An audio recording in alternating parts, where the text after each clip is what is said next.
સવારના લગભગ 8:30 વાગ્યા હતા. હું મારા રૂમમાં ઉતાવળમાં શર્ટના બટન લગાવી રહ્યો હતો કે ત્યારે જ બહારથી પિતાજીનો મોટો અને ઠપકાભર્યો અવાજ સંભળાયો. તેમનો અવાજ સાંભળતા જ હું થંભી ગયો. હું તરત જ રૂમની બહાર આવ્યો તો જોયું કે પિતાજી રૂમની બરાબર વચ્ચે ઊભા રહીને મારી સામે ગુસ્સાથી જોઈ રહ્યા હતા.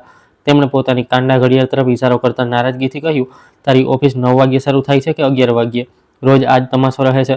શું હું મારી જિંદગીમાં ક્યારેય તને સમયસર ઘરની બહાર નીકળતો જોઈ શકીશ?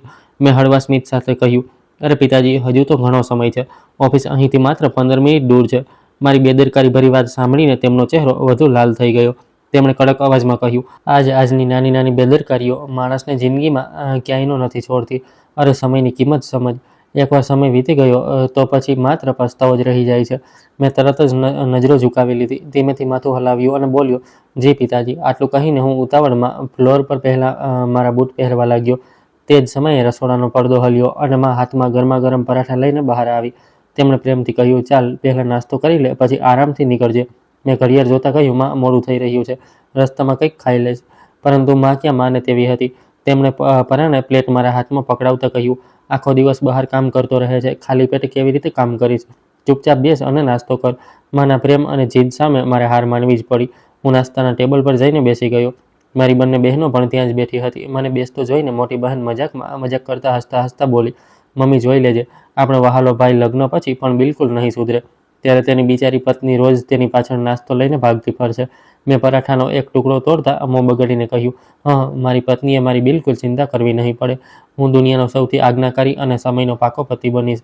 મારી વાત સાંભળીને બંને બહેનો જોરથી હસી પડી અને આખા ઘરમાં એક હળવું હાસ્ય ગુંજી ઉઠ્યું. ત્યારે નાની બહેન મુસ્કરાતા બોલી, ભાઈ, પહેલાં કોઈ સારી છોકરી તો મળી જાય, પછી આવા મોટા મોટા દાવા કરજે. અત્યારે તો પોતાની જિંદગી સંભાળી શકાતી નથી અને ચાલ્યા છે પતિ બનવા. મેં હસતા હસતા જવાબ આપ્યો, હું પહેલાં તમારા બંનેના લગ્ન થઈ જાય પછી મારી ચિંતા કરજો. તેમની વાતો સાંભળીને માના ચહેરા પર એક એવું સ્મિત આવી ગયું જેમાં સુકૂન પણ હતું અને પોતાપણું પણ. તેમણે પ્રેમથી મારી પ્લેટમાં કેરીનું અથાણું મૂક્યું અને બોલી, હું મારી આંખોથી તમારા ત્રણેય ભાઈ બહેનોની ખુશીઓ જોઈ લઉં, એ જ ઈચ્છા છે.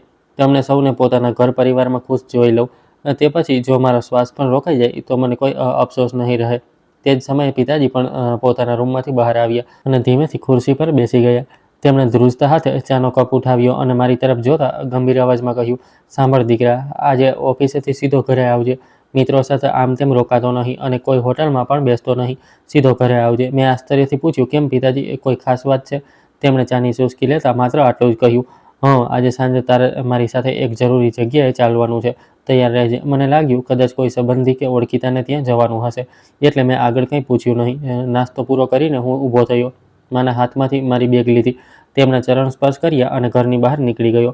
બહાર આવીને મેં મારી બાઇક સ્ટાર્ટ કરી અને ઓફિસ જવા માટે નીકળી પડ્યો. ઓફિસ પહોંચતા જ કામનો પહાડ મારી રાહ જોઈ રહ્યો હતો. મહિનાનું છેલ્લું અઠવાડિયું હતું એટલે મારા ટેબલ પર ફાઇલોનો ઢગલો હતો. બપોરની આસપાસ જ્યારે કામ થોડું ઓછું થયું તો હું એક જરૂરી ફાઇલ લઈને બીજા શહેરવાળી ઓફિસમાં પહોંચ્યો. ત્યાં સામેવાળા ટેબલ પર એક છોકરી ખૂબ જ આરામથી કેટલાક કાગળો ગોઠવી રહી હતી. કદાચ પહેલીવાર મેં તેને આટલા ધ્યાનથી જોઈ હતી. તે એટલી સીધી સાદી હતી કે તેની આસપાસ થઈ રહેલી વાતો, હસી મજાક કે ઘોંઘાટની તેના પર કોઈ અસર થઈ રહી ન હતી. તે પૂરી રીતે પોતાના કામમાં લાગેલી હતી.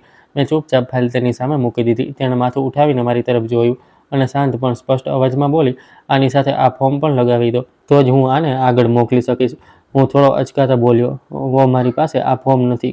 કંઈ પણ કહ્યા વિના તેણે પોતાનું ડ્રોઅર ખોલ્યું, એક ફોર્મ કાઢ્યું અને મારી તરફ લંબાવ્યું. પછી સહજ ગંભીરતાથી બોલી, આગલી વખતે ફાઇલ પૂરી કરીને લાવજો. અધૂરી ફાઇલ આવવાથી આખું કામ રોકાઈ જાય છે અને વધારે સમય બગડે છે. તેના અવાજમાં ના તો ગુસ્સો હતો, ના તો કોઈ દેખાડો, બસ પોતાના કામ પ્રત્યેની જવાબદારી અને હતી, જેણે મને ખૂબ પ્રભાવિત કર્યો. મેં હળવા સ્મિત સાથે કહ્યું, ઠીક છે મેડમ, આગલી વખતે પૂરી તૈયારી કરીને આવીશ. હું પાછો મારી સીટ પર આવી ગયો, પરંતુ ખબર નહીં કેમ મારું મન વારંવાર તે જ તરફ ખેંચાવા લાગ્યું. સાંજ સુધીમાં કોઈ નાની ફાઇલનું બહાનું કાઢીને હું 2-3 વાર તેના ટેબલ સુધી ગયો અને દરેક વખતે તેને એ જ રીતે ચૂપચાપ પોતાના કામમાં ડૂબેલી જોઈ. સાંજે ઓફિસથી રજા થઈ તો હું બહાર નીકળ્યો. તે જ સમયે તે પણ બહાર આવી. બહાર તેના પિતાજી તેની રાહ જોઈ રહ્યા હતા. તેમણે આગળ વધીને પ્રેમથી તેના હાથમાંથી ભારે બેગ લઈ લીધી અને બંને મુસ્કુરાતા સાથે સાથે ઘર તરફ ચાલવા લાગ્યા. ના જાણે કેમ તે નાનું એવું દ્રશ્ય મારા દિલને સ્પર્શી ગયું. પહેલીવાર મને આટલી ઊંડાણથી મહેસૂસ થયું કે દુનિયાની ચમક-દમક કરતાં વધારે સુકૂન પોતાના લોકો સાથે અને સાદગીભરી જિંદગીમાં હોય છે. મને બિલકુલ અંદાજો ન હતો કે આ સાધારણ સાંજની પાછળ મારી જિંદગીનો સૌથી અંધકારમય સમય મારી રાહ જોઈ રહ્યો છે. આ નાની નાની ખુશીઓ ખરેખર આવનારા તોફાન પહેલાંની છેલ્લી રાહત હતી. તે સાંજે જ્યારે હું થાકેલો ઘરે પહોંચ્યો તો જોયું કે પિતાજી દરવાજા પર જ તૈયાર ઊભા રહીને મારી રાહ જોઈ રહ્યા હતા. મને જોતાં જ તેમણે ઘડિયાળ તરફ જોયું અને ઉતાવળમાં બોલ્યા, જા જલ્દી કપડાં બદલ, પહેલાં જ મોડું થઈ ગયું છે. હું તરત જ મારા રૂમમાં ગયો, કપડાં બદલ્યા અને થોડી જ મિનિટોમાં પાછો આવી ગયો. અમે બંને બહાર ઊભેલી કાર તરફ આગળ વધ્યા. પિતાજી આગળની સીટ પર બેસી ગયા અને મેં ગાડી ચલાવી. રસ્તાની બંને બાજુ લાગેલી સ્ટ્રીટ લાઇટોના આછા પ્રકાશમાં ગાડી આગળ વધી રહી હતી. ત્યારે મેં ધીમેથી પૂછ્યું, પિતાજી, આપણે આટલી રાત્રે અચાનક ક્યાં જઈ રહ્યા છીએ? તેમણે રસ્તા તરફ જોતાં કહ્યું, એક ખૂબ જ જૂના અને ખાસ મિત્રનું ઘર છે. ઘણા દિવસોથી બોલાવી રહ્યા હતા. આજે સમય મળ્યો તો વિચાર્યું મળતા જઈએ. થોડીવાર પછી અમે એક શાંત વિસ્તારમાં બનેલા નાના પણ ખૂબ જ સુંદર ઘરની સામે પહોંચ્યા. ઘરની અંદર જઈને બંને જૂના મિત્રોની વાતો શરૂ થઈ ગઈ. જૂના દિવસોની યાદો, જૂના કિસ્સાઓ અને વીતેલી વાતો મોડે સુધી ચાલતી રહી. હું એક ખૂણામાં સોફા પર ચૂપચાપ બેસીને તેમની વાતો સાંભળતો રહ્યો. જ્યારે અમે પાછા ફરી રહ્યા હતા ત્યારે રસ્તામાં પિતાજીએ મૌન તોડતા કહ્યું, દીકરા, જિંદગી ખૂબ જ નાની હોય છે. આટલા મોટા પોતાના સંબંધોને હંમેશા સાચવીને રાખવા. સારા અને સાચા લોકો દરેકના નસીબમાં નથી હોતા. મેં પૂરા આદર સાથે તેમની વાત પર માથું હલાવ્યું. ત્યારે મને બિલકુલ પણ ખબર ન હતી કે પોતાના લોકોએ કહેલી આ જ વાતો એક દિવસ મારી સૌથી કિંમતી યાદો બની જશે. આ પછીના કેટલાક દિવસો બિલકુલ સામાન્ય અને સુકૂનભર્યા પસાર થયા. હું રોજ સવારે ઉઠતો, નાસ્તો કરતો અને સમયસર ઓફિસે જતો રહેતો. સાંજે જ્યારે થાકીને ઘરે પાછો ફરતો તો ઘરનું વાતાવરણ મારો બધો થાક દૂર કરી દેતું. હંમેશાની જેમ માં મારા માટે ગરમ ચા બનાવીને રાહ જોતી. ક્યારેક મોટી બહેન મારી પાસે બેસીને પોતાની કોલેજની વાતો સંભળાવવા લાગતી તો ક્યારેક નાની બહેન પોતાની નવી નવી ફરમાઈશોની લાંબી લિસ્ટ લઈને મારી સામે આવી જતી. અમારું નાનકડું ઘર હંમેશા હસી મજાકથી ભરેલું રહેતું. ઘરમાં માત્ર એક જ માણસ એવા હતા જેમની એક વાત કે એક ઈશારો અમને બધાને તરત જ ગંભીર બનાવી દેતો અને તે હતા અમારા પિતાજી. તેઓ ખૂબ જ ઓછું બોલતા હતા, પરંતુ તેમની દરેક વાત અમારા માટે આદેશ જેવી રહેતી. બીજી તરફ ઓફિસમાં પણ હવે મારા અવર જવર એ જ શહેરમાં વધારે થવા લાગી હતી, જ્યાં તે શાંત અને સાદગી પસંદ છોકરી કામ કરતી હતી. ધીમે ધીમે ઓફિસના લોકો સાથેની વાતોમાંથી મને તેનું નામ જાણવા મળ્યું. તેનું નામ શ્રેયા હતું.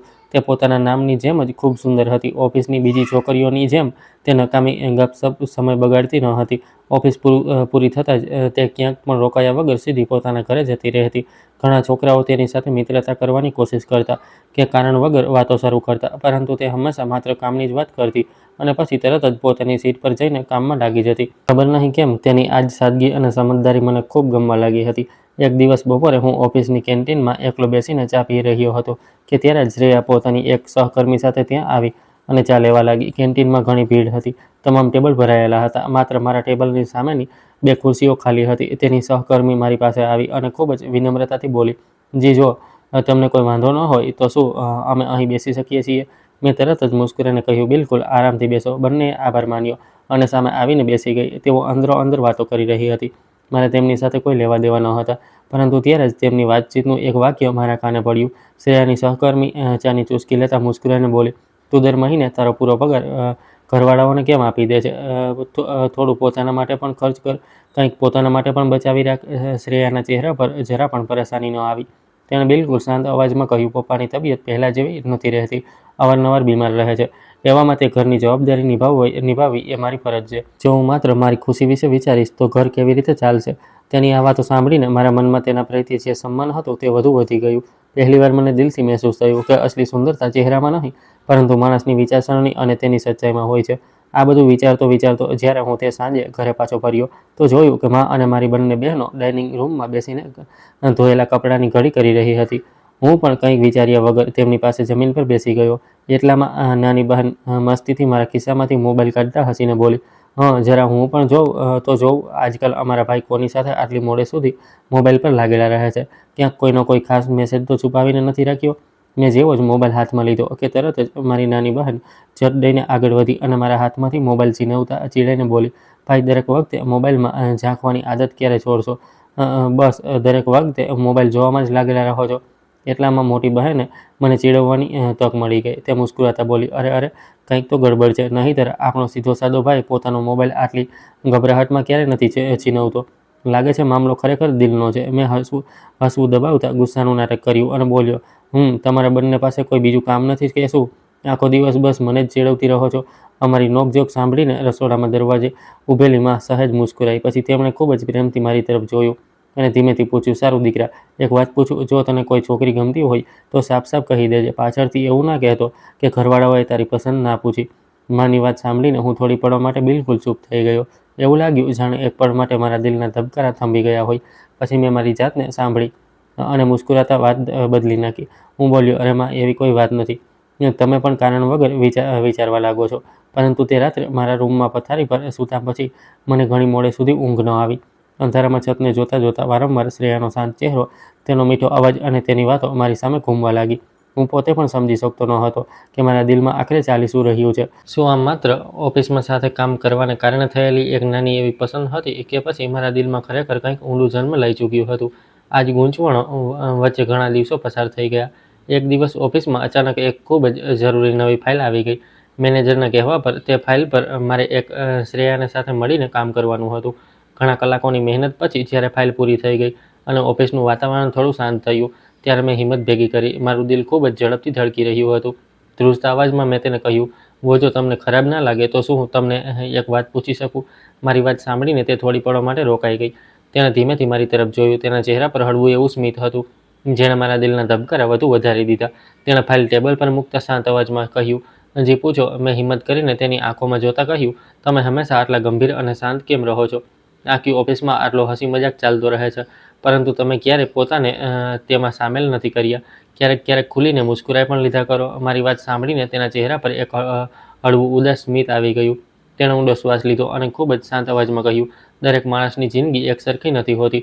કેટલાક લોકો ખૂબ નસીબદાર હોય છે, જેમને પોતાની જિંદગી ખુલીને જીવવાની તક મળે છે. પરંતુ કેટલાક લોકો એવા પણ હોય છે, જેમના ખભા પર નાની ઉંમરમાં જ ઘરની આટલી મોટી જવાબદારીઓ આવી જાય છે કે તેમના માટે મુસ્કુરાવવું પણ એક શોખ બનીને રહી જાય છે. તેની વાત સાંભળીને હું અંદરથી હલી ગયો. મેં ભાવુક થઈને કહ્યું, પરંતુ એનો અર્થ એ તો નથી કે તમે તમારી બધી ખુશીઓ જ ભૂલી જાઓ. ક્યારેક માણસે પોતાના માટે પણ જીવવું જોઈએ. જિંદગી વારંવાર નથી મળતી. મારી વાત સાંભળીને તે થોડીવાર ચૂપ રહી. તેણે નજરો ઝુકાવી લીધી. અમારી વચ્ચે એક વિચિત્ર શાંતિ છવાઈ ગઈ. થોડીવાર પછી તેણે માથું ઉઠાવ્યું અને ભરાયેલા પરંતુ મજબૂત અવાજમાં કહ્યું, હું પણ આ જ બધું વિચારું છું. મારું પણ મન થાય છે કે કોઈ પણ ચિંતા વગર જીવવું. પરંતુ શું કરવું? આ દુનિયામાં દરેક ઈચ્છા પૂરી નથી થતી. કેટલાય સપના માત્ર સપના જ બનીને રહી જાય છે. આટલું કહીને તેણે મને કંઈ બીજું બોલવાની તક પણ ન આપી. તેણે પોતાની ફાઇલ ઉપાડી અને પાછી પોતાના કામમાં લાગી ગઈ. પરંતુ તેની દરેક વાત, તેનો અવાજ અને તેની આંખોમાં છુપાયેલું દર્દ મારા દિલમાં કાયમ માટે વસી ગયું. તે દિવસે તેની અમુક જ વાતોએ મારી અંદર એક તોફાન ઊભું કરી દીધું. સાંજે જ્યારે હું ઓફિસેથી ઘરે પાછો ફર્યો, તો આખા રસ્તે એ જ વાતો મારા મગજમાં ઘૂમતી રહી. હું ખૂબ થાકેલો હતો, પરંતુ તેના કરતાં પણ વધારે મારું મન ભારે હતું. ઘરે પહોંચ્યો તો જોયું કે મોટી બહેન હંમેશાની જેમ છત પર બેસીને સાંજની ઠંડી હવામાં ચા પી રહી હતી. મેં મારી બેગ નીચે મૂકી અને સીધો તેની પાસે જઈને ચૂપચાપ બેસી ગયો. તેણે એક ઘૂંટ ચા પીધી અને મારા ઉદાસ ચહેરાને જોઈને તરત જ સમજી ગઈ કે વાત કંઈક ગંભીર છે.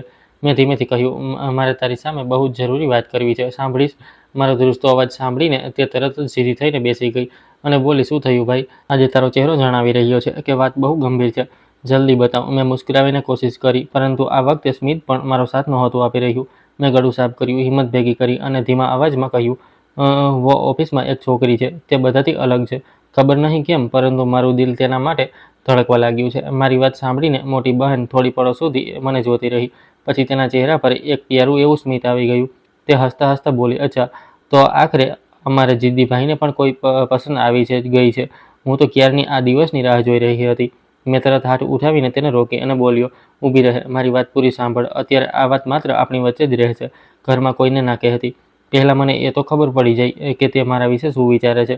ક્યાંક એવું ના થાય કે હું જ એકલો આ બધું મહેસૂસ કરી રહ્યો હોઉં. મારી વાત સાંભળીને મોટી બહેને પ્રેમથી મારો હાથ પકડી લીધો. તેણે મારા હાથ પર પોતાનો હાથ મૂકતા કહ્યું, ઠીક છે ભાઈ, હું અત્યારે કોઈને કંઈ નહીં કહું. પરંતુ એક વાત હંમેશા યાદ રાખજે, જિંદગીનો આટલો મોટો નિર્ણય લેતા પહેલાં સૌથી પહેલાં પિતાજી સાથે વાત કરજે. મોટી બહેનની આ વાત મારા દિલમાં ઉતરી ગઈ. મેં ચૂપચાપ માથું હલાવ્યું. તે સમયે મને બિલકુલ પણ ખબર નહોતી કે કિસ્મતને મારા માટે એક બિલકુલ અલગ અને ડરામણો રસ્તો તૈયાર કરી રાખ્યો છે. અને તે દિવસે હવે બહુ દૂર ન હતો. સવારે જ્યારે હું ઓફિસ પહોંચ્યો તો તક જોઈને મેં શ્રેયા સાથે વાતચીત કરવાનું શરૂ કર્યું. થોડા દિવસોમાં અમારી સારી મિત્રતા થઈ ગઈ. તે પોતાની ઘણી પ્રોબ્લેમ વિશે મને જણાવતી હતી અને હું ખૂબ જ શાંત રીતે તેની સમસ્યાઓને સાંભળતો હતો, જેનાથી તેને સુકૂન મળતું હતું. તે કહેતી હતી કે તમે જ એ વ્યક્તિ છો જેને હું મારી પ્રોબ્લેમ કહી શકું છું, નહીંતર અત્યાર સુધી તો હું બધું મારા મનમાં જ રાખતી હતી. ધીમે ધીમે અમારી મિત્રતા ઊંડી થતી ગઈ. તે પછી મેં એક દિવસ શ્રેયાને પ્રપોઝ કર્યું અને તેને મારા દિલની વાત જણાવી. કે કેવી રીતે હું તેને પસંદ કરું છું. અને ધીમે ધીમે હવે તેને ખૂબ ઊંડો પ્રેમ કરવા લાગ્યો છું. મારી વાત સાંભળીને શ્રેયા થોડી પળો માટે ખામોશ થઈ ગઈ.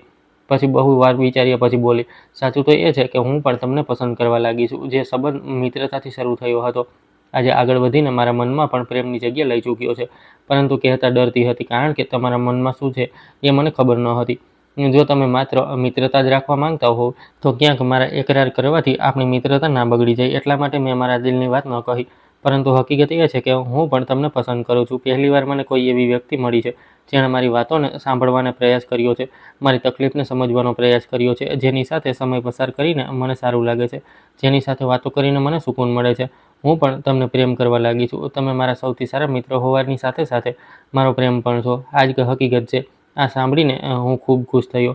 મેં કહ્યું, શ્રેયા, મેં તો જ્યારે તને પહેલીવાર જોઈ હતી ત્યારે જ તે મારા દિલને સ્પર્શી લીધું હતું. તારી ભલાઈ, તારી પોતાના કામ પ્રત્યેની લગન, તારો વ્યવહાર મને ઘણો પસંદ આવ્યો હતો. અને પહેલીવાર જ્યારે મેં તને જોઈ હતી ત્યારે જ મારા દિલનો ઝુકાવ તારી તરફ થઈ ગયો હતો. પછી ધીમે ધીમે મેં તારા વિશે જાણવાની કોશિશ કરી અને તારી સાથે વાત કરવાનું શરૂ કર્યું, કારણ કે પ્રેમની શરૂઆત જો મિત્રતાથી થાય તો તે વધારે મજબૂત બની જાય છે, કારણ કે મિત્રોની સામે આપણે આપણા દિલને વધારે સારી રીતે ખોલીને વાત કરી શકીએ છીએ, જેનાથી સંબંધમાં ઊંડાણ વધારે આવી જાય છે. અને પ્રેમમાં જો મિત્રતા પણ સામેલ હોય તો જિંદગી ખૂબ ખૂબસૂરત બની જાય છે, કારણ કે બે સૌથી મજબૂત સંબંધો આખી ઉંમર માટે તમારી સાથે જોડાઈ જાય છે, જ્યાં તમે દિલ ખોલીને વાત પણ કરી શકો છો અને પ્રેમ પણ કરી શકો છો. શ્રેયાની આંખો ભરાઈ આવી. થોડીવાર વાત કરીએ પછી કેન્ટીનમાંથી અમે પાછા ઓફિસ આવ્યા અને પછી પોતપોતાના કામમાં લાગી ગયા. આજે ઘરે પાછા ફરતી વખતે હું ખૂબ ખુશ હતો, કારણ કે મારા પ્રેમે મને સ્વીકારી લીધો હતો. અને સૌથી સારી વાત એ હતી કે તે પણ મને પ્રેમ કરે છે. અને હવે હું વિચારી રહ્યો હતો કે યોગ્ય સમય જોઈને હું ઘરમાં પણ આ વિશે જણાવી દઈશ. અને આજ વિચારતા વિચારતા હું ક્યારે ઘરે પહોંચી ગયો એ મને ખબર જ ન પડી. રાતનું જમ્યા પછી પિતાજીએ મને પોતાના રૂમમાં બોલાવ્યો. હું થોડો ગભરાયેલો તેમના રૂમમાં પહોંચ્યો. જેવો અંદર ગયો ત્યાંનું દ્રશ્ય જોઈને મારા પગ થંભી ગયા. પિતાજીની સામે સોફા પર તેમના જૂના મિત્ર બેઠા હતા. તેમના ચહેરા પર ગંભીરતા સાફ દેખાઈ રહી હતી. મેં ધીમેથી તેમને નમસ્તે કહ્યું અને રૂમના એક ખૂણામાં રાખેલી ખુરશી પર જઈને બેસી ગયો. થોડી પળો સુધી રૂમમાં પૂરી ખામોશી છવાયેલી રહી. પછી અંકલે હળવું સ્મિત લાવવાની કોશિશ કરી અને પિતાજી તરફ જોતા બોલ્યા, જો તમારી રજા હોય તો હું એ વાત કહું જેના માટે આજે રાત્રે અહીં આવ્યો છું. પિતાજીએ ધીમેથી માથું હલાવ્યું અને બોલ્યા, હા, હવે તમે વાત કરી દો. હું ક્યારેક પિતાજીનો ચહેરો જોઈ રહ્યો હતો, ક્યારેક અંકલનો. મારું દિલ એટલું ઝડપથી ધડકી રહ્યું હતું કે તેનો અવાજ મને પોતાને સંભળાઈ રહ્યો હતો. મને બિલકુલ અંદાજો ન હતો કે આગામી થોડી મિનિટોમાં જે વાત સામે આવવાની છે તે મારી આખી જિંદગી બદલી નાખશે. ત્યારે જ અંકલે મારી તરફ જોયું અને પ્રેમભર્યા પરંતુ ગંભીર અવાજમાં કહ્યું, દીકરા, હવે તું નાનો નથી રહ્યો. નોકરી પણ સારી ચાલી રહી છે અને બધું બરાબર છે. એટલા માટે અમે વિચાર્યું છે કે હવે ઘરમાં વધુ એક ખુશીનો અવસર આવી જવો જોઈએ. હું બિલકુલ ચૂપ બેઠો, તેમની દરેક વાત સાંભળતો રહ્યો. મારા મનમાં પહેલા જ અંદાજો આવી ગયો હતો કે વાત લગ્નની જ હશે, પરંતુ મને જરા પણ અંદાજો ન હતો કે આગળ શું સાંભળવાનો છું. ત્યારે જ પિતાજીએ ઊંડો શ્વાસ લેતા કહ્યું, દીકરા, તારા અંકલ તારા માટે એક સંબંધ લઈને આવ્યા છે.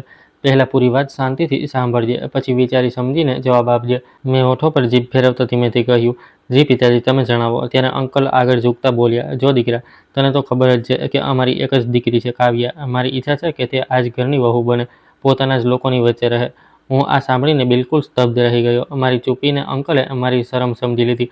તેમણે આગળ કહ્યું, અને હું એક વાત હજુ ઈચ્છું છું, સંબંધ માત્ર એક તરફનો ન હોવો જોઈએ. મારી દીકરીના લગ્ન આ ઘરમાં થાય અને બદલામાં તારી બંને બહેનોના લગ્ન મારા બંને દીકરાઓ સાથે થઈ જાય. આનાથી આપણો સંબંધ હંમેશા માટે વધુ મજબૂત બની જશે. આ સાંભળતા જ મારા આખા શરીરમાં જાણે ધ્રુજાડી દોડી ગઈ. મેં ગભરાઈને પિતાજી તરફ જોયું, પરંતુ તેઓ બિલકુલ શાંત બેઠા હતા, જાણે પથ્થરની મૂર્તિ હોય. મેં પિતાજી તરફ જોયું. તેમના ચહેરા પરથી સાફ ખબર પડી રહી હતી કે તેમને આ નિર્ણયની પહેલાથી જ પૂરી જાણકારી હતી અને તેઓ અંકલની વાત સાથે પૂરી રીતે સહમત હતા. મા પણ સામેવાળા સોફા પર ચૂપચાપ બેઠી હતી. તેમણે એકવાર દર્દભરી નજરોથી મારી તરફ જોયું, પરંતુ તેમના હોઠોમાંથી એક શબ્દ પણ ન નીકળ્યો. તે જાણતી હતી કે ઘરના વડીલો જે નિર્ણય કરી દે છે તેમાં તેમની કોઈ વાત માનવામાં નહીં આવે. આખો રૂમ એવી ખામોશીથી ભરેલો હતો કે જાણે કોઈએ સમયને રોકી દીધો હોય. એટલી ઊંડી ચૂપી હતી કે કોઈના શ્વાસનો અવાજ પણ સાફ સંભળાઈ રહ્યો હતો. અંકલે માહોલ હળવો કરવાની કોશિશ કરતા મારી તરફ જોયું અને બોલ્યા, તો દીકરા, હવે તું બતાવ, આ સંબંધ વિશે તારો શું અભિપ્રાય છે? તારી મંજૂરી છે ને? મેં ઊંડો શ્વાસ લીધો. આંખો બંધ કરતા જ મારી સામે માત્ર એક ચહેરો આવ્યો, શ્રેયાનો ચહેરો. હું જાણતો હતો કે જો આજે હું ડરીને ચૂપ રહી ગયો તો આખી જિંદગી મારી પોતાની નજરોમાં પડી જઈશ. મેં પૂરી હિંમત ભેગી કરી, ધ્રુજતા અવાજને સંભાળતા સાફ શબ્દોમાં કહ્યું, અંકલ, મને માફ કરી દો. પરંતુ હું આ સંબંધ સ્વીકારી શકતો નથી. મારી વાત સાંભળતા જ રૂમમાં બેઠેલા બધા લોકો જાણે શૂન્ય રહી ગયા. અંકલના ચહેરાનું સ્મિત પળભરમાં ગાયબ થઈ ગયું. તેમનો ચહેરો ગુસ્સાથી લાલ થઈ ગયો. તેમણે મોટા અવાજમાં કહ્યું, કેમ આ સંબંધમાં એવી શું ખામી છે કે તું સાફ ના પાડી રહ્યો છે?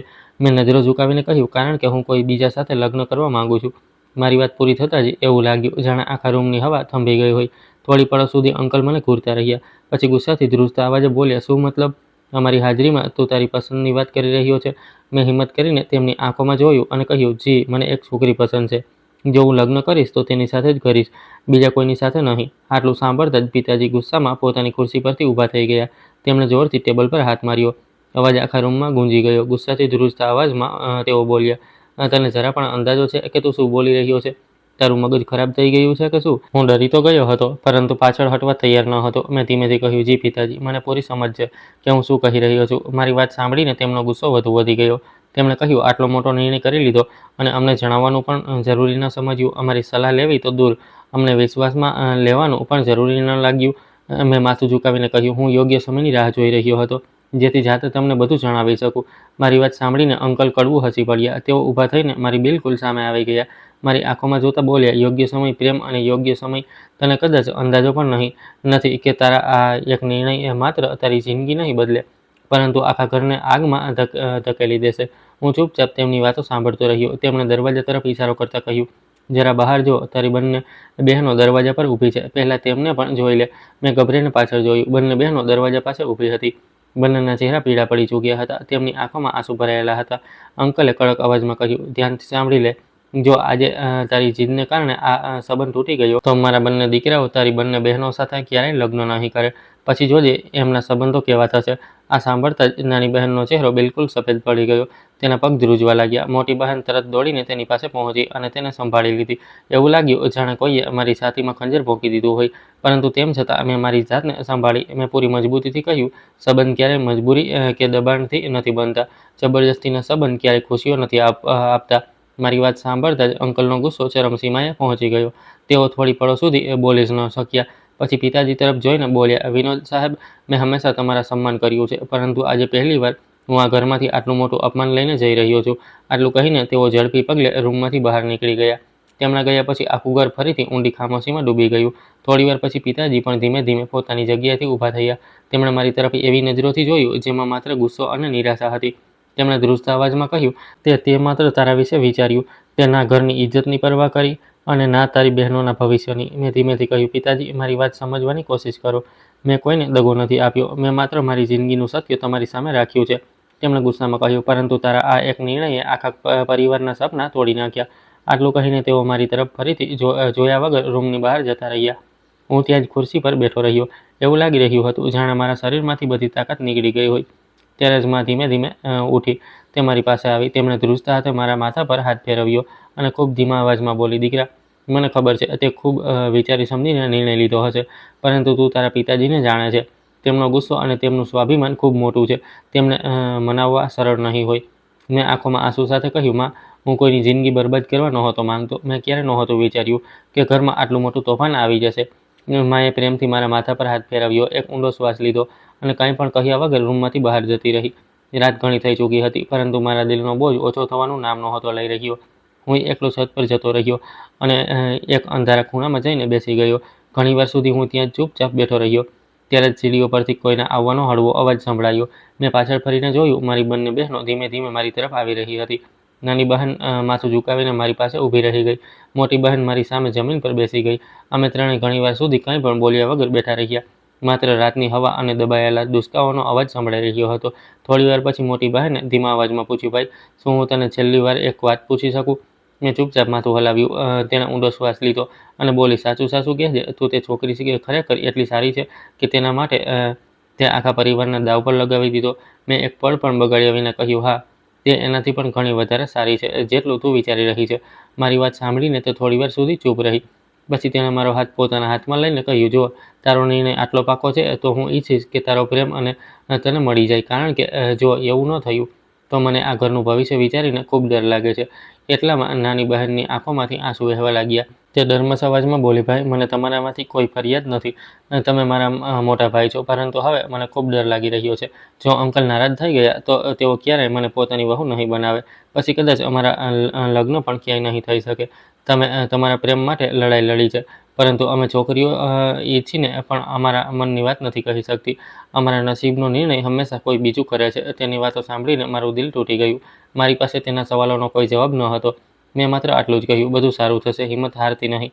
પરંતુ તે રાત્રે મારા રૂમમાં એકલા સૂતા સૂતા મને પહેલીવાર અહેસાસ થયો કે મારા આ એક નિર્ણયની અસર માત્ર મારી જિંદગી સુધી સીમિત નહીં રહે. તેની ચોટ મારી માસૂમ બહેનોની જિંદગી અને તેમના ભવિષ્ય સુધી પહોંચશે. બીજે દિવસે સવારે જ્યારે અમે બધા નાસ્તાના ટેબલ પર બેઠા તો વાતાવરણ બિલકુલ બદલાઈ ચૂક્યું હતું. આજે ઘરમાં ના હાસ્ય હતું, ના કોઈ વાતચીત. ચારે તરફ માત્ર ભારે ખામોશી હતી. આજે પહેલીવાર પિતાજીએ મને ઠપકો પણ ન આપ્યો. તેમણે મારી તરફ એકવાર પણ ન જોયું. માં ચૂપચાપ બધાની સામે નાસ્તો મૂકી રહી હતી. બંને બહેનો માથું ઝુકાવીને બેઠી હતી. મેં 2-3 વાર માહોલ હળવો કરવાની કોશિશ કરી, પરંતુ કોઈએ મારી વાતનો જવાબ ન આપ્યો. એવું લાગી રહ્યું હતું જાણે હું તે ઘરમાં હાજર જ નથી. થોડીવાર પછી પિતાજી કંઈ પણ બોલ્યા વગર ઊભા થયા. તેમણે માત્ર આટલું જ કહ્યું, હું ઓફિસ જઈ રહ્યો છું, અને મારી તરફ જોયા વિના ઘરની બહાર નીકળી ગયા. હું પણ ભારે હૈયે ઓફિસ જવા માટે તૈયાર થયો. ઘરેથી નીકળતી વખતે મારી નજર રસોડા પાસે ઊભેલી મા પર પડી. તેઓ એકલા વાસણ સમેટી રહ્યા હતા. હું તેમની પાસે ગયો અને ધીમા અવાજમાં પૂછ્યું, મા, પિતાજી હજુ પણ મારાથી ખૂબ નારાજ છે ને?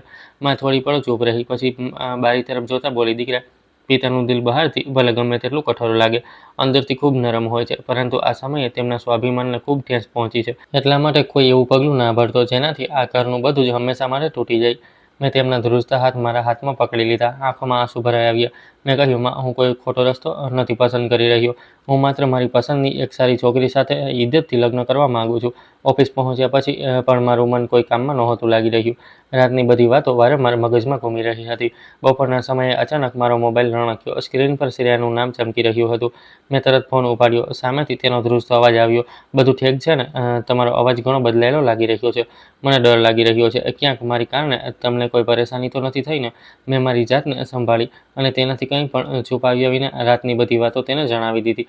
મારી વાત સાંભળતા જ તે ડરી પડી. ડરમસ અવાજમાં બોલી, મને પહેલાથી જ ડર હતો કે એક દિવસ મારી કારણે આવું તોફાન આવશે. હવે બધા લોકો મને જ દોષ આપશે. તેને આ રીતે તૂટતી જોઈને મારું દિલ ભરાઈ આવ્યું. મેં દ્રઢ અવાજમાં કહ્યું, શ્રેયા, આવી વાતો ક્યારે ના કહેતી. તે જિંદગીમાં પહેલાથી જ ઘણા દુઃખ જોયા છે. હવે હું તને વધુ દુઃખ નહીં સહન કરવા દઉં. બસ મારો સાથ ન છોડતી. બાકી બધું હું સંભાળી લઈશ.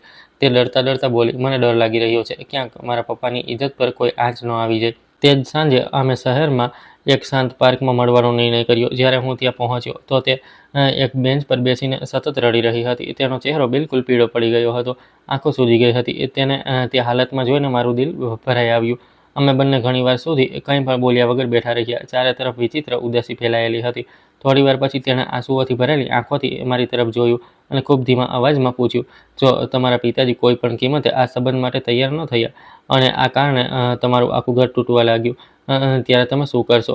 મને એક પળ પણ ના લાગી. મેં પૂરા આત્મવિશ્વાસ, હિંમત અને દ્રઢતા સાથે તેની આંખોમાં જોતા કહ્યું, દુનિયામાં ભલે ગમે તે થઈ જાય, સંજોગો ગમે તેટલા ખરાબ કેમ ન થઈ જાય, હું મારી જિંદગીમાં તારા સિવાય બીજા કોઈની સાથે લગ્ન કરવાનું વિચારી પણ નથી શકતો.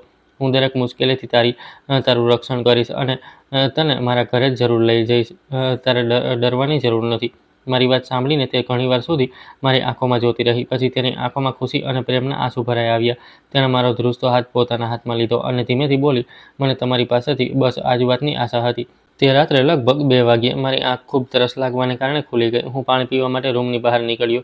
જેવું હું આંગણામાંથી પસાર થઈને રસોડા તરફ આગળ વધ્યો, મને પિતાજી અને માના ધીમા અવાજો સંભળાયા. હું ત્યાં જ રોકાઈ ગયો. બંને હજુ સુધી જાગી રહ્યા હતા અને એ જ વાત પર ચર્ચા કરી રહ્યા હતા. પિતાજી ગુસ્સામાં કહી રહ્યા હતા, આ છોકરો પૂરી રીતે આપણા હાથમાંથી નીકળી ચૂક્યો છે. જો આજે તેને નહીં રોકીએ તો કાલે સમાજ અને સંબંધીઓમાં આપણી કોઈ ઇજ્જત નહીં બચે. માં ખૂબ જ શાંતિથી તેમને સમજાવી રહી હતી. તેમણે કહ્યું, તે કોઈ ચોરી કે ગુનો તો નથી કરી રહ્યો. તે માત્ર પોતાની પસંદની એક સારી છોકરી સાથે લગ્ન કરવા માંગે છે. તેમાં ખોટું શું છે? પરંતુ પિતાજીએ કડક અવાજમાં કહ્યું, આ દુનિયામાં પસંદ કરતાં વધારે પરિવારની ઇજ્જત અને વડીલોનું સન્માન માયને રાખે છે. જો તે જતો રહ્યો તો બધું જ ખતમ થઈ જશે. હું ચૂપચાપ તેમની વાતો સાંભળતો રહ્યો. પછી ભારે હૈયે પાછો મારા રૂમમાં આવીને સૂઈ ગયો. પરંતુ આખી રાત પિતાજીની વાતો હથોડાની જેમ મારા કાનોમાં ગૂંજતી રહી. થોડા દિવસો પછી એક સાંજે શ્રેયાનો ફરી ફોન આવ્યો. તે રડી રહી હતી. તેણે જણાવ્યું કે હવે તેના ઘરવાળાઓને પણ અમારા સંબંધ વિશે બધું ખબર પડી ગઈ છે. તેના માતા પિતાએ સાફ કહી દીધું હતું કે જો છોકરાનો પરિવાર ખુશી ખુશી સંબંધ લઈને નહીં આવે તો તેઓ કોઈ પણ સંજોગોમાં પોતાની દીકરીના લગ્ન ત્યાં નહીં કરે. તેઓ પોતાની દીકરીને કોઈ કૌટુંબિક ઝઘડા કે તણાવમાં મોકલવા નહોતા માંગતા. આ સાંભળતા જ મારા પગ નીચેથી જમીન ખસી ગઈ. એવું લાગ્યું જાણે સમય મારા હાથમાંથી સરકી રહ્યો હોય અને મારી જિંદગી એક એવા વળાંક પર આવીને ઊભી રહી ગઈ હોય જ્યાં કોઈ રસ્તો દેખાતો ન હતો. તે રાત્રે જમ્યા પછી જ્યારે ઘરમાં સન્નાટો છવાઈ ગયો તો મેં હિંમત ભેગી કરી અને સીધો પિતાજીના રૂમમાં પહોંચી ગયો. હળવો દરવાજો ખખડાવીને અંદર ગયો. તેઓ આરામથી સોફા પર બેસીને છાપું વાંચી રહ્યા હતા. તેમના ચહેરાની ઊંડી કરચલીઓ જણાવી રહી હતી કે તેમનો ગુસ્સો હજુ પણ ઓછો નહોતો થયો. હું તેમની સામેની ખુરશી પર બેસી ગયો. થોડી પળો ચૂપ રહ્યા પછી મેં ખૂબ જ આદરથી કહ્યું, પિતાજી, જો તમે પરવાનગી આપો તો હું પરિવારના ભવિષ્ય સાથે જોડાયેલી એક બહુ જરૂરી વાત કરવા માંગુ છું. તેમણે છાપા પરથી નજર પણ ના હટાવી ઠંડા અવાજમાં બોલ્યા, જો ફરી એ જ જૂની વાત કરવા આવ્યો હોય તો મને તેમાં કોઈ રસ નથી. તારો અને મારો બંનેનો સમય ખરાબ ના કર. તેમની વાત સાંભળીને પણ મેં હિંમત ના હારી. મેં હાથ જોડીને કહ્યું, પિતાજી, બસ એકવાર મારી પૂરી વાત સાંભળી લો. મારી જીદ જોઈને તેમણે ગુસ્સામાં છાપું ટેબલ પર પછાડી દીધું. તેમણે મારી તરફ લાલ આંખોથી જોતા કહ્યું, જો તને તારી પસંદ આટલી જ વહાલી હતી તો પછી પરિવારના સિદ્ધાંતો, વડીલોની ઇજ્જત અને અમારા નિર્ણયોની શું જરૂર હતી? જ્યારે પોતાની મરજી જ કરવી હતી ત્યારે અહીં કેમ આવ્યો છે? મેં ધ્રુજતા અવાજમાં કહ્યું, પિતાજી, મારી વાત સમજો. મેં ના તમારી સામે બળવો કર્યો છે અને ના તમારી આજ્ઞાનું ઉલ્લંઘન. મને સૌથી વધારે તમારી પરવાનગી અને તમારા આશીર્વાદ જોઈએ છે. એટલા માટે જ વારંવાર તમારી પાસે આવું છું. જો મારે મારી મરજી જ કરવી હોત તો હું બહુ પહેલાં કહ્યા વગર લગ્ન કરી ચૂક્યો હોત. મારી વાત સાંભળીને તેઓ થોડી પળો માટે બિલકુલ ચૂપ થઈ ગયા. રૂમમાં ફરી સન્નાટો છવાઈ ગયો. તેમની આંખોનો ગુસ્સો થોડો ઓછો થયો, પરંતુ તેમનો નિર્ણય ના બદલાયો. તેમણે કડક અવાજમાં કહ્યું, જો ખરેખર મારી ખુશી ઈચ્છતો હોય તો માત્ર એક જ રસ્તો છે. તે છોકરીને, તેના પ્રેમને અને તારી આ જીદને કાયમ માટે ભૂલી જા. મારી પાસે તારા માટે આ જ છેલ્લો જવાબ છે. હવે તું જઈ શકે છે. હું અંદરથી પૂરી રીતે તૂટી ચૂક્યો હતો. મારી પાસે કહેવા માટે કંઈ બચ્યું ન હતું. હું ચૂપચાપ ઉઠ્યો, માથું ઝુકાવ્યું અને રૂમમાંથી બહાર નીકળી આવ્યો. આંગણામાં પહોંચ્યો તો જોયું અંધારામાં એકલી ઊભી હતી. તેમણે અમારી બધી વાતો બારીમાંથી સાંભળી લીધી હતી. જેવો હું તેમની પાસેથી પસાર થયો, તેમણે મારો હાથ પકડી લીધો અને દર્દભરી અવાજમાં બોલી, દીકરા, જિંદગીના કેટલાક નિર્ણયોની કિંમત બહુ ભારે હોય છે. તે જે રસ્તો પસંદ કર્યો છે તેના પર કાંટા છે. તે પછી મારી જિંદગી બદલાઈ ગઈ. રોજ સવારે હું ભારે આવીએ ઓફિસ જતો રહેતો અને સાંજે પાછો ફરીને સીધો અમારા રૂમમાં બંધ થઈ જતો. પિતાજી મને જોતા જ બીજી તરફ મોં ફેરવી લેતા. તેઓ મારી સાથે કોઈ વાત નહોતા કરતા. માં ઘણીવાર કોશિશ કરતી કે અમે બંને બેસીને વાત કરી લઈએ, પરંતુ દરેક વખતે વાત શરૂ થતાં પહેલાં જ પિતાજી ઉઠીને જતા રહેતા. થોડા અઠવાડિયા પછી મહોલ્લાના કેટલાક સન્માનિત લોકો અને પરિવારના કેટલાક મોટા વડીલો પણ પિતાજીને સમજાવવા આવ્યા. તેમણે ખૂબ કોશિશ કરી, પરંતુ પિતાજી પોતાના નિર્ણય પર અડગ રહ્યા. આખરે માં અને મારી બંને બહેનોની હાજરી અને આશીર્વાદમાં અમારા લગ્ન ખૂબ જ સાદગીથી થયા. મારી સૌથી મોટી ઈચ્છા હતી કે તે દિવસે પિતાજી મારી સાથે હોય, પરંતુ તેમણે આવવાની સાફ ના પાડી દીધી. લગ્નની બધી રસમો દરમિયાન મારી નજર વારંવાર દરવાજા તરફ ઉઠી જતી. દરેક પળે મને આશા રહેતી કે કદાચ આગલી જ પળે પિતાજી અંદર આવી જશે, પરંતુ એવું ન થયું. પસાર થતી દરેક પળ સાથે મારી આશા તૂટતી ગઈ. લગ્ન પછી જ્યારે હું મારી પત્ની શ્રેયાને લઈને ઘરે પહોંચ્યો તો દરવાજો ખુલ્લો હતો, પરંતુ અંદરનું દ્રશ્ય જોઈને મારા પગ ત્યાં જ થંભી ગયા. પિતાજી આંગણાની બરાબર વચ્ચે ઊભા હતા. તેમનો ચહેરો બિલકુલ પથ્થર જેવો કઠોર હતો. માની આંખો રડી રડીને સૂજી ગઈ હતી. મેં આગળ વધીને તેમના ચરણ સ્પર્શ કરવા ચાહ્યા, પરંતુ તેમણે મારી તરફ જોયું પણ નહીં. ઠંડા અવાજમાં માત્ર આટલું જ કહ્યું, તે તારો નિર્ણય કરી લીધો, હવે મારો નિર્ણય પણ સાંભળી લે. તેમણે મારી તરફ જોતા કહ્યું, આજથી આ ઘરમાં તારા માટે કોઈ જગ્યા નથી. આ સાંભળતા જ માં ધ્રુસકે ધ્રુસકે રડવા લાગી. તે વારંવાર કહી રહી હતી, આવું ના કરો. તે તમારો પોતાનો દીકરો છે. જો તેનાથી ભૂલ થઈ છે તો તેને માફ કરી દો. પરંતુ પિતાજીનું દિલ ના પીગળ્યું. તેઓ અંદર ગયા, મારા કપડાની બેગ ઉઠાવીને બહાર ફેંકી દીધી. પછી કડક અવાજમાં બોલ્યા, જ્યાં જવું હોય ત્યાં જતો રહે. તારી નવી જિંદગી શરૂ કર, પરંતુ આજ પછી મારી પાસે કે આ ઘર પાસેથી કોઈ સંબંધની આશા ના રાખતો. એક પળ માટે મારું મન થયું કે હું તેમના પગમાં પડી જાઉં અને બાળકની જેમ રડી રડીને તેમને સમજાવવાની કોશિશ કરું, પરંતુ મારા મને રોકી લીધો. મેં કોઈ ગુનો નહોતો કર્યો. મેં ચૂપચાપ મારી બેગ ઉઠાવી. શ્રેયા મારી સાથે ઊભી રડી રહી હતી. અમે બંને એકબીજાનો હાથ પકડ્યો અને કંઈ પણ કહ્યા વિના તે ઘરમાંથી હંમેશા માટે ચાલ્યા ગયા. તે રાત્રે અમે શહેરના એક નાના એવા ભાડાના મકાનમાં અમારી નવી જિંદગી શરૂ કરી. ઘરમાં વધારે સામાન ન હતો. એક જૂની પથારી, કેટલાક વાસણ અને જરૂરિયાતનો થોડો ઘણો સામાન. શ્રેયાએ ચારે તરફ જોયું. આંસુ લૂછ્યા અને મુસ્કુરાઈને બોલી, ઘર મોટું હોવાથી નહીં, દિલમાં સુકૂન હોવાથી ઘર બને છે. મેં પણ મુસ્કુરાવાની કોશિશ કરી, પરંતુ અંદર ક્યાંક બહુ મોટો ખાલીપો હતો, કારણ કે પોતાની જિંદગીની પહેલી રાત પોતાના ઘરથી દૂર પિતાજીની નારાજગીના છાયામાં પસાર થઈ હતી. લગ્ન પછી અમારી જિંદગી ઘણી મુશ્કેલીઓ સાથે શરૂ થઈ. સંજોગો અમારી વિચારસરણી કરતાં પણ વધારે કઠિન નીકળ્યા. પરંતુ આ બધાની વચ્ચે સૌથી મોટી વાત એ હતી કે તે નાના એવા ઘરમાં અમને મનની શાંતિ મળતી હતી. સવારે હું જલ્દી ઓફિસ જતો રહેતો. શ્રેયા આખા ઘરનું કામ એકલી સંભાળતી. સાંજે જ્યારે હું પાછો ફરતો તો તે હંમેશા દરવાજા પર મારી રાહ જોતી મળતી. તેને જોતાં જ આખા દિવસનો બધો થાક જાણે ગાયબ થઈ જતો. અમારું નાનકડું ભાડાનું ઘર માત્ર એક જ રૂમનું હતું. એક તરફ જૂની પથારી હતી, બીજી તરફ લાકડાનું નાનકડું ટેબલ, જેના પર અમારો થોડો એવો સામાન રાખેલો હતો. ઉનાળાના દિવસોમાં જૂનો પંખો ક્યારેક ફાસ્ટ ચાલતો તો ક્યારેક બહુ ધીમો, પરંતુ અમે ક્યારેય ફરિયાદ ન કરી. મહિનાના અંતે આવનારા પૈસા ઓછા પડી જતા. એક સાંજે મેં ખિસ્સામાંથી બચેલી બધી નોટો કાઢીને ટેબલ પર મૂકી દીધી અને મુસ્કુરાતા કહ્યું, લાગે છે આ મહિને મહેમાનોની ચા પણ ઓછી કરવી પડશે. ખર્ચા કંઈક વધારે થઈ ગયા છે. મારી વાત સાંભળીને શ્રેયા હસી પડી. તે કબાટમાંથી એક નાનકડો પ્લાસ્ટિકનો ડબ્બો લાવી અને મારી સામે મૂકી દીધો. મેં ખોલ્યો તો તેમાં કેટલાક હજાર રાખેલા હતા. હું આશ્ચર્યચકિત રહી ગયો. મેં પૂછ્યું, આ પૈસા? તે મુસ્કુરાઈને બોલી, ઘણા મહિનાઓથી હું થોડું થોડું બચાવી રહી હતી. વિચાર્યું, જો ક્યારેક મુશ્કેલ સમય આવ્યો તો મારા પતિએ કોઈની સામે હાથ ન ફેલાવવો પડે. મેં પૂછ્યું, મને પહેલાં કેમ ન જણાવ્યું? તે મુસ્કુરાઈને બોલી, જો દરેક વાત પહેલાં જ જણાવી દઉં તો પછી સરપ્રાઈઝ કેવું રહેશે. તે દિવસે મને પહેલીવાર મહેસૂસ થયું કે માણસની સૌથી મોટી દોલત પૈસા નથી, પરંતુ તે સાથી હોય છે, જે મુશ્કેલ સમયમાં ખડકની જેમ તેની સાથે ઊભો રહે. શ્રેયા બોલી કે હવે તો લગ્નને ઘણા મહિનાઓ થઈ ગયા છે અને આપણી આ ઘરમાં નાનકડી ગૃહસ્થી પણ વસી ચૂકી છે. હું વિચારી રહી હતી કે હું ફરીથી નોકરી શરૂ કરી લઉં. હું પણ નહોતો ઈચ્છતો કે શ્રેયાનો અભ્યાસ અને તેનો નોકરીના ક્ષેત્રમાં વર્ષોનો અનુભવ બરબાદ થઈ જાય. તેની ઈચ્છા હતી જોબ કરવાની, તો મેં તેને ના રોકી, કારણ કે આ તેનો અધિકાર છે. આ માટે હું તેને રોકી પણ ન શકું. મેં તરત જ હા પાડી દીધી. મેં કહ્યું, જો તારી ઈચ્છા છે તો જરૂર કર. ઘર છોડ્યાને ઘણા મહિનાઓ વીતી ચૂક્યા હતા, પરંતુ મેં એકવાર પણ ઘરે ફોન નહોતો કર્યો. ઘણીવાર મોબાઈલ હાથમાં લઈને માનો નંબર ડાયલ કરવાની કોશિશ કરતો, પરંતુ પિતાજીનો ગુસ્સો યાદ આવતા જ ફોન પાછો મૂકી દેતો. સામેથી પણ કોઈ ફોન નહોતો આવ્યો. કદાચ માં સંજોગોને કારણે કંઈ નહોતી કરી શકતી. આ રીતે અમારી વચ્ચે ખામોશીની દિવાલ વધુ ઊંચી થતી ગઈ. એક રવિવારની સવારે અચાનક દરવાજા પર જોરથી દસ્તક થઈ. મેં દરવાજો ખોલ્યો. સામે અમારા મહોલ્લાના એક સન્માનિત વડીલ ઊભા હતા. તેમને જોઈને મારું દિલ બેસી ગયું. મેં ગભરાઈને પૂછ્યું, બધું ઠીક તો છે ને? તમે આટલી સવારે? તેઓ અંદર આવ્યા, ખુરશી પર બેઠા અને ઊંડો શ્વાસ લીધો. તેમના ચહેરાની ઉદાસી જોઈને મને સમજાઈ ગયું કે વાત ગંભીર છે. મેં બેચેનીથી પૂછ્યું, ઘરે બધું ઠીક છે ને? તેમણે દુઃખી અવાજમાં કહ્યું, દીકરા, તારા ગયા પછી ઘરના સંજોગો બધા બગડી ગયા છે. તારા અંકલ અને તેમના બંને દીકરાઓ હવે ઘર પર પોતાનું દબાણ બનાવી રહ્યા છે. ઘરમાં કોઈ યુવાન છોકરો નથી જે તેમનો સામનો કરી શકે. તારા પિતાજી એકલા પડી ગયા છે. આનો ફાયદો ઉઠાવીને તેઓ તારી બંને બહેનોના લગ્ન પોતાના સંબંધીઓના છોકરાઓ સાથે કરાવવાનું દબાણ કરી રહ્યા છે. આ સાંભળતા જ મારી અંદર ગુસ્સાની આગ ભભૂકી ઉઠી. મેં પૂછ્યું, પિતાજી શું કરી રહ્યા છે? તેમણે કહ્યું, તેમણે ઘણો વિરોધ કર્યો, પરંતુ એકલા શું કરતા? હવે તો એ લોકો ખુલ્લેઆમ ઘરે આવીને તારી બહેનોને ધમકાવે છે કે જો સંબંધ ના માન્યા તો આખા મહોલ્લામાં બદનામ કરી દઈશું. આ સાંભળીને મારું લોહી ઉકળી ઉઠ્યું. એક આઘાતમાંથી અમે હજુ સંભાળી પણ નહોતા શક્યા કે બીજે દિવસે બપોરે માનો ફોન આવી ગયો. ફોન ઉપાડતા જ તેમનો રડતો અવાજ સંભળાયો. તેમણે ગભરાઈને કહ્યું, દીકરા, જલ્દી ઘરે આવી જા. તારા પિતાજીની તબિયત બહુ ખરાબ થઈ ગઈ છે. દલીલ અને તણાવ પછી તેમને હાર્ટ એટેક આવ્યો છે. અમે તેમને હોસ્પિટલ લાવ્યા છીએ. આ સાંભળતા જ મારા હાથમાંથી મોબાઈલ નીચે પડી ગયો. હું એક પળ પણ બગડ્યા વિના શ્રેયાને સાથે લઈને હોસ્પિટલ માટે નીકળી પડ્યો. હોસ્પિટલ પહોંચ્યો તો જોયું, પિતાજી પથારી પર અર્ધજાગૃત હાલતમાં હતા. ચહેરો બિલકુલ પીળો પડી ગયો હતો. માં તેમની પાસે બેસીને રડી રહી હતી. મેં ધ્રુજતા હાથે તેમનો હાથ પકડ્યો. તેમણે ધીમે ધીમે આંખો ખોલી. મને જોઈને તેમના નબળા અવાજમાં માત્ર બે શબ્દો નીકળ્યા, તું આવી ગયો. મારા માટે આનાથી મોટી ખુશી દુનિયામાં કોઈ ન હતી. હું ધ્રુસકે રડતા તેમના પગમાં પડી ગયો. તેમણે પ્રેમથી મારા માથા પર હાથ મૂક્યો અને ભારે અવાજમાં કહ્યું, દીકરા, તને ઘરમાંથી કાઢી મૂકવો એ મારી સૌથી મોટી ભૂલ હતી. તે મારા અહંકારનો નિર્ણય હતો.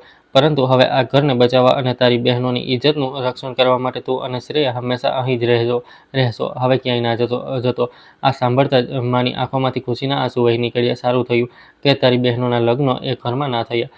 એ તો ખૂબ જ ગુનાહિત વિચારસરણીવાળા લોકો છે. મેં તારી અને વહુ સાથે બહુ ખોટું કર્યું. તે એક સારા માણસને પસંદ કર્યો અને હું ખોટી શાન પાછળ પડ્યો રહ્યો. ક્યારેક ઘરના વડીલો ખોટા હોઈ શકે છે. તેમની વિચારસરણી પણ ભ્રષ્ટ હોઈ શકે છે. તું અને વહુ હવે ઘરે ચાલો.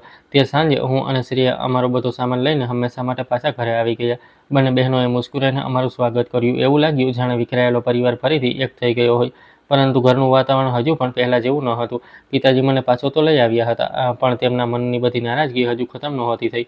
તેઓ માત્ર જરૂર પૂરતી વાતો કરતા. હું હંમેશા એ જ વિચારતો રહેતો કે કદાચ તેમણે મને હજુ પૂરી રીતે માફ નથી કર્યો, પરંતુ અસલી તોફાન હજુ બાકી હતું. એક સાંજે જ્યારે હું રોજની જેમ કામથી થાકીને ઘરે પાછો ફર્યો, તો જોયું કે ઘરની બહાર મહોલ્લાના ઘણા બધા લોકો જમા થયા હતા. મુખ્ય દરવાજો ખુલ્લો હતો. અંદરથી સ્ત્રીઓના રડવાના અને ચીસો પાડવાના અવાજો આવી રહ્યા હતા. મારા પગ નીચેથી જમીન ખસી ગઈ. હું ભાગતો અંદર પહોંચ્યો. આંગણાનું દ્રશ્ય જોઈને મારું દિલ બેસી ગયું. મારી નાની બહેન અને મારી પત્ની શ્રેયા ઘરના એક ખૂણામાં બેઠી હતી. ત્રણેય પોતાના માથા પર દુપટ્ટો નાખીને ધ્રુસકે ધ્રુસકે રડી રહી હતી. અને મારા ઘરડા પપ્પા, જે થોડા દિવસ પહેલાં જ મને પાછો ઘરે લઈને આવ્યા હતા, ત્યાં જ હાજર હતા.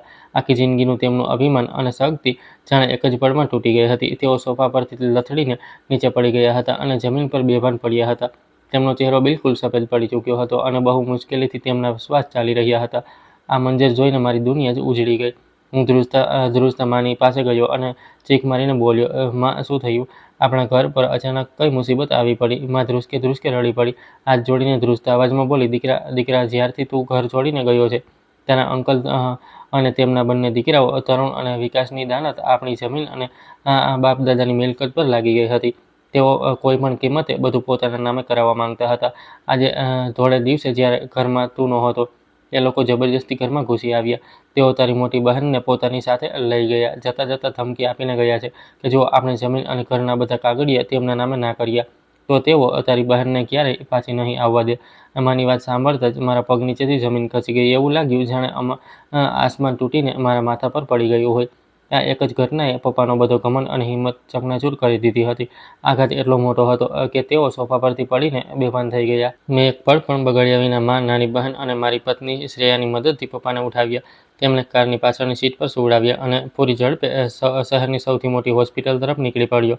આખા રસ્તે મારું દિલ જોર જોરથી ધડકી રહ્યું હતું. વારંવાર પાછળ ફરીને પપ્પાનો પીળો ચહેરો અને તેમના તૂટતા શ્વાસ જોતો તો અંદરથી વિખેરાઈ જતો. હોસ્પિટલ પહોંચતા જ હું જોર જોરથી મદદ માટે બૂમો પાડવા લાગ્યો. નર્સો અને વોર્ડ બોય દોડતા આવ્યા. સ્ટ્રેચર લાવવામાં આવ્યું અને પપ્પાને તરત જ ઇમરજન્સીમાં લઈ જવામાં આવ્યા. અમે બધા બહાર ધ્રુજતા ઊભા હતા. થોડીવાર પછી એક સિનિયર ડૉક્ટર બહાર આવ્યા. તેમના ચહેરા પર ચિંતા સાફ દેખાઈ રહી હતી. તેમણે મને અલગ બોલાવીને ગંભીર અવાજમાં કહ્યું, "જો દીકરા, તેમને બહુ મોટો હાર્ટ એટેક આવ્યો છે. તેમની હાલત ખૂબ જ નાજુક છે. તેમને તરત આઈસીયુમાં લઈ જઈને મોટું ઓપરેશન કરવું પડશે. આ માટે અત્યારે લાખો રૂપિયા જમા કરવા પડશે, તો જ સારવાર શરૂ થઈ શકશે." ડૉક્ટરની વાત સાંભળીને મારી આંખો આગળ અંધારું છવાઈ ગયું. તે સમયે મારા ખિસ્સામાં દવા ખરીદવા જેટલા પૈસા પણ નહોતા. લાખો રૂપિયા તો બહુ દૂરની વાત હતી. હું ત્યાં જ હોસ્પિટલના ઠંડા ફ્લોર પર બેસી ગયો. એવું લાગી રહ્યું હતું જાણે મારી આખી દુનિયા ખતમ થઈ ગઈ હોય. એક તરફ પપ્પા જિંદગી અને મોત વચ્ચે લડી રહ્યા હતા. બીજી તરફ ડૉક્ટર લાખો રૂપિયા માંગી રહ્યા હતા અને મારી બહેન એ લોકોના કબજામાં હતી. માં, નાની બહેન અને મારી પત્ની શ્રેયા ઇમરજન્સી વોર્ડની બહાર રડી રહી હતી. મારી પાસે ના બહેનને બચાવવાનો કોઈ રસ્તો હતો અને ના પપ્પાની સારવાર કરાવવા માટે પૈસા. હું બિલકુલ તૂટી ચૂક્યો હતો. ત્યારે જ માં ધીમે ધીમે મારી પાસે આવી. તેમણે ધ્રુજતો હાથ મારા ખભા પર મૂક્યો અને બોલી, "દીકરા, આ સમયે રડવાથી કંઈ નહીં થાય. જો તારા પપ્પાનો જીવ બચાવવો હોય તો તરત ઘરે જા. ઘરની તિજોરીમાં કેટલાક જૂના દાગીના રાખેલા છે. તેને વેચીને જેટલા પૈસા મળે તે લઈને તરત હોસ્પિટલ આવી જા." માની વાત સાંભળીને જાણે મારી અંદરથી જીવ આવી ગયો. હું તરત શ્રેયા સાથે કાર લઈને ઘરે પહોંચ્યો. સૂમસામ ઘરનો દરવાજો ખોલ્યો અને માએ બતાવેલી જગ્યાએથી દાગીના કાઢી લીધા. પરંતુ તેમને જોતાં જ સમજી ગયો કે આટલા દાગીનાથી પણ ઓપરેશનનો ખર્ચ પૂરો નહીં થાય. હું માથું પકડીને બેસી ગયો. ત્યારે જ શ્રેયા મારી પાસે આવી. તેણે મારો હાથ પકડીને કહ્યું, "આટલી ચિંતા કેમ કરી રહ્યા છો? મારી પાસે પણ કેટલાક દાગીના છે અને થોડી એવી બચત પણ છે જે મેં મુશ્કેલ સમય માટે સંભાળીને રાખી હતી." તેણે પોતાના બધા દાગીના મારી સામે મૂકી દીધા અને બોલી, "આને પણ વેચી દો. મારા માટે આ દુનિયામાં સૌથી કિંમતી વસ્તુ તમારા પપ્પાનો જીવ અને તમારા પરિવારની ઇજ્જત છે." તેનું મોટું દિલ જોઈને મારી આંખોમાં આંસુ આવી ગયા. મેં બધા દાગીના ભેગા કર્યા અને સીધો શહેરના જાણીતા સોનીની દુકાને પહોંચી ગયો. હાથ જોડીને તેને કહ્યું, "ભાઈ સાહેબ, જલ્દી પૈસા આપી દો. મારા પપ્પા હોસ્પિટલમાં જિંદગી અને મોત સાથે લડી રહ્યા છે." સોનીએ દાગીનાનું વજન કર્યું, તેની કિંમત લગાવી અને પૈસાથી ભરેલી બેગ મારા હાથમાં આપી દીધી. હું તે બેગ લઈને પાગલોની જેમ હોસ્પિટલ તરફ ભાગ્યો. કાર બહાર છોડીને સીધો કેશ કાઉન્ટર તરફ દોડ્યો. મારું દિલ એટલી ઝડપથી ધડકવા લાગ્યું કે જાણે છાતીમાંથી બહાર નીકળી આવશે. મેં તરત પૈસા જમા કરાવ્યા. પપ્પાની સારવાર પહેલાં જ શરૂ થઈ ચૂકી હતી. મેં કહ્યું કે તેમની સારવારમાં કોઈ કચાશ ન છોડતા. "પૈસાની તમે ચિંતા ના કરો. મેં પૈસા જમા કરાવી દીધા છે અને આગળ પણ જરૂર પડી તો હું ગમે ત્યાંથી વ્યવસ્થા કરીને લઈ આવીશ." ડૉક્ટરે પપ્પાની સારવાર શરૂ કરી દીધી. થોડા કલાકો ઓપરેશન કરવામાં લાગ્યા. બધાની હાલત ખરાબ હતી. રડી રડીને આંખો સૂજી ગઈ હતી. થોડીવાર પછી ડૉક્ટર ઓપરેશન થિયેટરમાંથી બહાર નીકળ્યા તો તેમણે મારા ખભા પર હાથ રાખ્યો અને બોલ્યા કે ઓપરેશન સફળ રહ્યું, પરંતુ અત્યારે તમારા પપ્પાને રિકવર થવામાં સમય લાગશે અને તમે લોકો અત્યારે તેમને મળી નહીં શકો કારણ કે તેઓ ભાનમાં નથી. એટલા માટે સારું રહેશે કે હવે તમે ઘરે જાઓ, જેથી તમે પણ થોડો આરામ કરી લેશો. પછી કાલે તમે પાછા આવી જજો. અત્યારે આમ પણ તમારા પિતાજી આઈસીયુમાં જ રહેશે. તેમને કોઈ પણ મળી નહીં શકે. તેઓ 24 કલાક ડૉક્ટરની દેખરેખ હેઠળ જ રહેશે.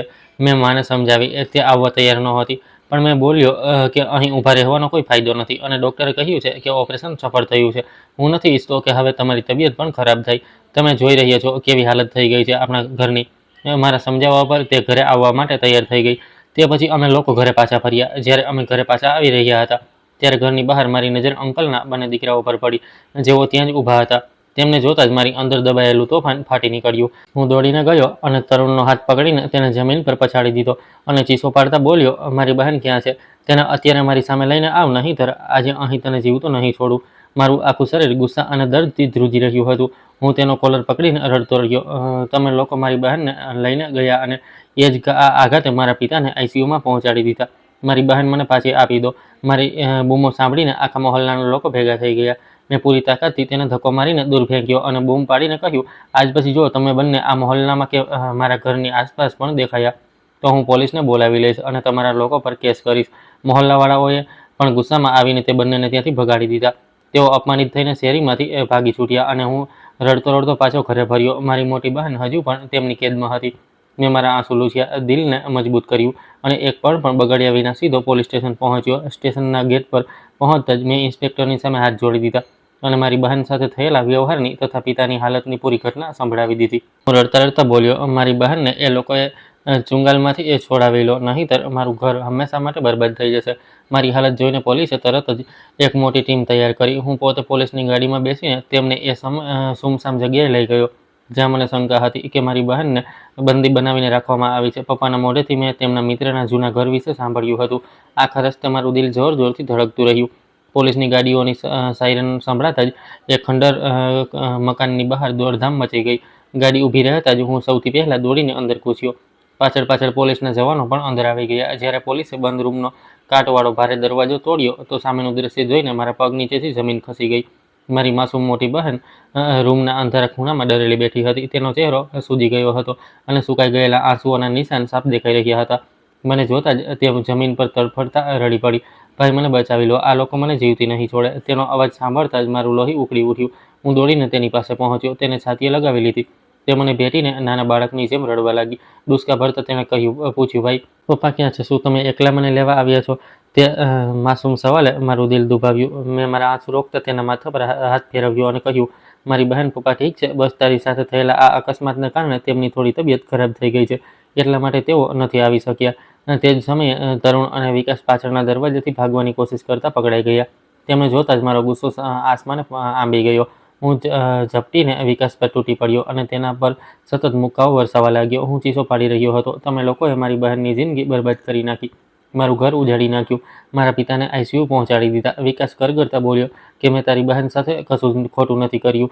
અમે તો બસ તને પાઠ ભણાવવા માંગતા હતા કે તે અમારા પપ્પાને ના પાડવાની હિંમત કેવી રીતે દેખાડી. પોલીસે બંનેને પકડીને હથકડી લગાવી દીધી અને તેમને ધરપકડ કરીને જેલમાં મોકલી દીધા. જ્યારે હું મારી બહેનને લઈને ઘરે પાછો ફર્યો ત્યારે પણ મારી અંદરનો ગુસ્સો શાંત નહોતો થયો, કારણ કે હું જાણતો હતો કે આ પૂરા ષડયંત્રનો અસલી માસ્ટર માઇન્ડ પપ્પાના મિત્ર છે. મેં તરત પોલીસને તેમના ઘરે લઈ જઈને તેને બધાની સામે ગિરફ્તાર કરાવ્યો. પોલીસ જ્યારે તેમને હથકડી લગાવીને બહાર લાવી તો આખા મહોલ્લાના લોકો ભેગા થઈ ગયા. લોકો તેને ફિટકારવા લાગ્યા. બધા તેને તેના લાલચ અને વિશ્વાસઘાત માટે કોસવા લાગ્યા. આખરે પોલીસે અંકલની પણ ધરપકડ કરી લીધી. બાદમાં અદાલતે તે ત્રણેયને 5 વર્ષની સજા સંભળાવી. હું મારી બહેનને સન્માન અને સુરક્ષા સાથે પાછી ઘરે લઈ આવ્યો. એવું લાગ્યું જાણે આ દુનિયાના દરેક અન્યાયનો અંત આવી ગયો હોય. અને મારા પિતા પણ થોડા દિવસો પછી હોસ્પિટલથી ઘરે આવી ગયા. મહોલ્લાવાળા જ્યારે તેમને જોવા આવતા તો તેઓ એ લોકોને એ જ સમજાવતા કે સમાજ અને દરજ્જાને જોઈને પોતાના બાળકોની જિંદગી બરબાદ ના કરતા જેવી મેં કરી છે.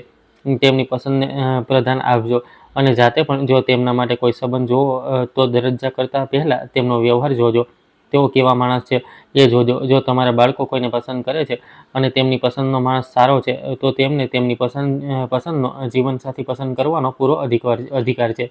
તેમની સાથે ખરાબ વર્તન ના કરતા, પરંતુ તેમની પસંદને ખુલ્લા દિલથી સ્વીકારજો. પિતાજીએ નિર્ણય કર્યો કે હવે તેઓ મારી બહેનોના લગ્ન હજુ થોડા વર્ષો નહીં કરે, પરંતુ તેઓ તેમને ભણાવશે અને તેમને પોતાના પગ પર ઊભા રહેતા શીખવશે, જેથી તેમને નબળી ના સમજવામાં આવે. 1 વર્ષ પછી મારી મોટી બહેનની એક સરકારી શાળામાં શિક્ષકની પોસ્ટ પર નોકરી લાગી ગઈ અને નાની બહેન યુપીએસસીની તૈયારી કરી રહી છે. ઘરમાં ખુશીઓ એકવાર ફરીથી પાછી આવી ચૂકી છે. શ્રેયા ઘરમાં એક નવા મહેમાનને લાવવાની છે, જેની બધાને આતુરતાથી રાહ છે. શ્રેયાએ આ ઘરની આર્થિક સ્થિતિને સુધારવામાં ઘણી મદદ કરી છે. તેણે મારા ખભેથી ખભો મિલાવીને મારો સાથ આપ્યો. આજે તે પણ ઓફિસમાં મેનેજરની પોસ્ટ પર છે અને હું હવે બીજી મલ્ટીનેશનલ કંપનીમાં એચઆરની પોસ્ટ પર કામ કરી રહ્યો છું. હવે અમારા ઘરના આર્થિક સંજોગો પણ સુધરી ચૂક્યા છે. મિત્રો, દરેક માણસને પોતાની પસંદનો જીવનસાથી પસંદ કરવાનો અધિકાર છે. જો કોઈ વ્યક્તિએ પોતાની રીતે પોતાના જીવનસાથીની પસંદગી કરી છે, તો સમાજ અને ખોટી શાન માટે તેની સાથે ખોટો વ્યવહાર ન કરવો જોઈએ. પરંતુ જો તેનો પસંદ કરાયેલો વ્યક્તિ એક સારો માણસ છે, તો તેને ખુલ્લા દિલથી સ્વીકારવો જોઈએ, કારણ કે જીવનસાથીનો સંબંધ એ જ શ્રેષ્ઠ હોય છે જેનો પાયો ખુશીઓ અને પ્રેમ પર રાખવામાં આવ્યો હોય છે. જબરજસ્તીથી થોપવામાં આવેલા સંબંધો અવારનવાર સફળ નથી થઈ શકતા, અથવા તો સમાજને દેખાડવા માટે ચાલી તો રહ્યા હોય છે, પરંતુ બોજ બની જાય છે. કોઈ પણ સંજોગોમાં કાયદો પોતાના હાથમાં ના લેવો અને દરેક સમસ્યાનું સમાધાન કાયદાકીય અને શાંતિપૂર્ણ રીતે કરવું. તો મિત્રો, તમે કયા શહેરથી અમારી વાર્તા સાંભળી રહ્યા છો અને તમને આ વાર્તા પસંદ આવી હોય તો કોમેન્ટ કરીને જરૂર જણાવો. આ વિડીયોને લાઇક કરો, શેર કરો અને હાઈપ આપો.